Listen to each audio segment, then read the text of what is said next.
Laddu protein laddu కోసము తయారు చేయడానికి ఇంగ్రీడియంట్స్. ఓకే, ఇది బాలింతకి సంబంధించిన లడ్డు. బాలింతలకి పాలు రావడానికి మెంతులు బాగా ఉపయోగపడతాయి. గోందు బాగా బలంగా ఉండడానికి ఉపయోగపడుతుంది. సో ఒక్కొక్క ఇంగ్రీడియంట్ నేను చెప్తాను. మెంతులకి ఈక్వల్గా రాగులు, దీన్ని పౌడర్ చేసుకోవాలి. దాన్ని డ్రై ఫ్రూట్స్, బాదంలో ఎన్ని డ్రై ఫ్రూట్స్ యాడ్ చేసుకోవచ్చు. నేను పంకిన్ సీడ్స్, ఇది సన్ఫ్లవర్ సీడ్స్ యాడ్ చేశాను. మెయిన్ గసగసాలు పాలు రావడానికి కూడా ఉపయోగపడతాయి.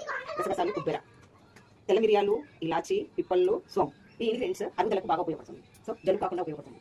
మనం ఈ మెంతులని పౌడర్ చేసుకొని వాటిని ఒక రోజు మొత్తం 24 hours పాలలో నానబెట్టుకోవాలి. దిస్ ఇస్ ద పౌడర్ చేసి పాలలో నానబెట్టాలి. ఓకే, యాడ్ చేసుకోవాలి. పూల్ మకానీలో రిచ్ ఫైబర్ ఉంటుంది, కాల్షియం ఎక్కువగా ఉంటుంది.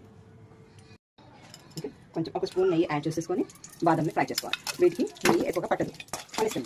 మనం వేసుకోవచ్చు. నెయ్యి ఎక్కువ తినే వాళ్ళు ఇష్టంగా నెయ్యి వేసుకోవచ్చు.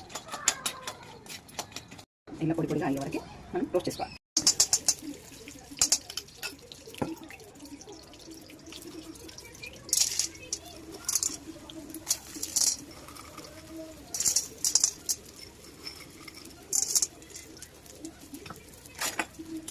స్పూన్ ఫ్రై చేసినప్పుడు ఇది ఇలా తెల్లగా కట్టలాడుతూ ఉంటాయి.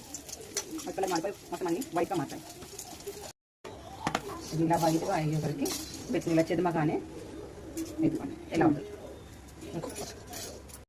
ఒకరోజు 24 hours పాలలో నానబెట్టుకోవాలి. ఆ నానబెట్టుకున్న మెంతుల్ని కాస్త మిక్సీలో వేస్తే పొడిగా అవుతుంది. మనకి ఫ్రై చేసుకోవడానికి బాగుంటుంది. కాస్త నెయ్యి వేసేసి ఫ్రై చేసుకోవాలి. బ్రౌన్ కలర్ వచ్చే వరకు వేయించుకోవాలి.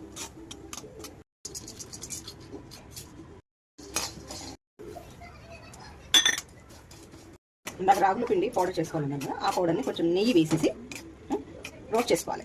ఆ పచ్చిదనం పోవాలి, కమ్మటి వాసన కావాలి. ఇవన్నీ కూడా పౌడర్ చేసేసుకొని కలిపేసుకోవాలి. తీగ పాకం పట్టేసి అన్నీ పౌడర్ చేసేసుకొని పిండి చేసేసుకున్న తర్వాత అన్నింటిలో కలిపేసేయాలి. పాకం ఓన్లీ తీగ పాకం వస్తే లడ్డు కట్టడానికి ఈజీగా ఉంటుంది. మధ్యలో క్రంచీగా తగలడానికి కాజు వేసుకోవాలి. నీళ్ళు కాజు ఫ్రై చేసేసి లడ్డులు కట్టుకోవడం.